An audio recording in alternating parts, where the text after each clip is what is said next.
말씀대로 믿고 살고 누리는 올데이 큐티 배명 목사입니다. 오늘 큐티 본문은 잠언 24장 1절에서 22절 말씀입니다. 오늘 큐티는 의인의 지혜로운 삶이라는 제목으로 진정한 형통에 관한 묵상입니다. 말씀 질문입니다. 왜 원수가 넘어질 때 즐거워하지 말라고 하실까요? 지혜자는 악인의 겉으로 드러난 형통함을 부러워하지 말라고 경고합니다. 1절입니다. 너는 악인의 형통함을 부러워하지 말며 그와 함께 있으려고 하지도 말지어다. 그들이 보기에는 형통할지 몰라도 악인의 마음은 폭력을 계획하고 입술은 재앙을 말하기 때문입니다. 그 대신에 우리는 지혜와 명철로 집을 건축해야 합니다. 여기서 집은 평범한 건물이 아닌 우리의 삶을 말합니다. 예수님께서도 우리에게 반석 위에 집을 지어야 한다라고 가르치셨습니다. 하나님을 신뢰하며 주님이 주시는 지혜로 삶을 세워가는 자는 하나님 나라를 확장하는 영적 전쟁에서 승리하게 될 것입니다. 지혜자는 환난 날에 낙담하지 말고 구원이 필요한 자들을 적극적으로 도우라고 가르칩니다.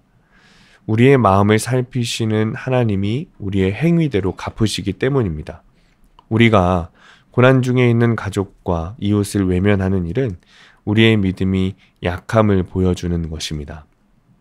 그러므로 성도는 모든 것을 주님께 맡기고 다른 사람을 섬겨야 합니다. 지금도 하나님은 나의 모든 행위를 보시며 특히 어려운 이웃을 향한 나의 태도를 주목하십니다. 지혜로운 삶은 꿀처럼 달며 의인은 7번 넘어져도 다시 일어날 수 있습니다. 또 우리는 원수의 실패를 기뻐하지 말고 악인의 형통을 부러워하지 말아야 합니다. 17절입니다. 네 원수가 넘어질 때 즐거워하지 말며 그가 엎드러질 때에 마음에 기뻐하지 말라.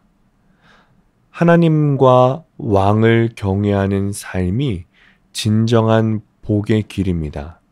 그렇기 때문에 우리는 원수의 실패를 기뻐하거나 악인의 형통을 부러워하는 것이 아니라 오직 하나님을 경외해야 합니다.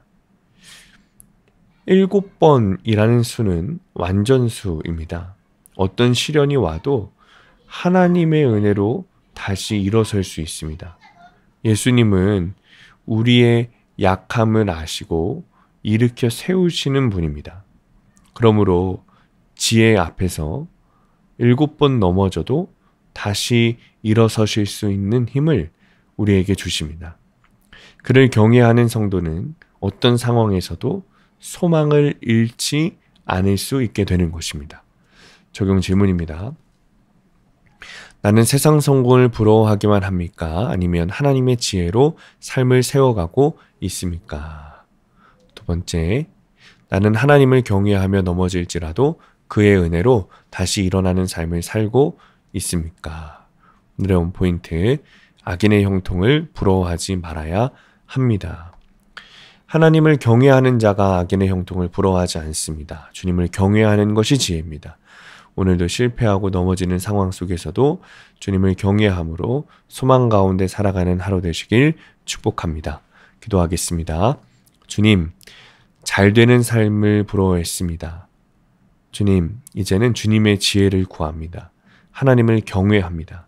주님, 낙심하지 말고 이웃을 돌아볼 수 있는 선한 마음을 허락하여 주셔서 넘어져도 실패해도 주님을 경외하는 마음으로 다시 일어나게 하여 주옵소서.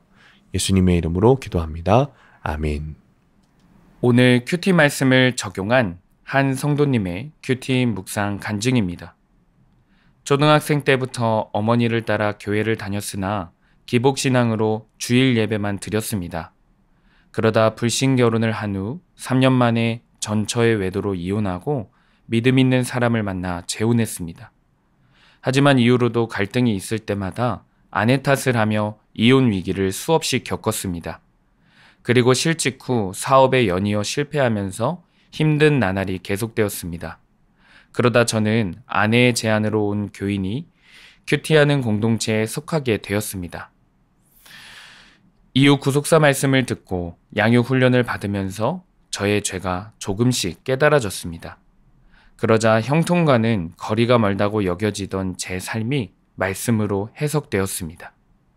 과거에 저는 형통을 저의 믿음을 통해 하나님이 부어주시는 세상 행복이라고 생각했습니다. 하지만 말씀을 묵상하면서 진정한 형통은 고난이 있어도 하나님을 끝까지 의지하며 공동체에 속해가는 삶 자체임을 깨닫게 되었습니다. 또한 그것이 축복임을 믿게 되었습니다.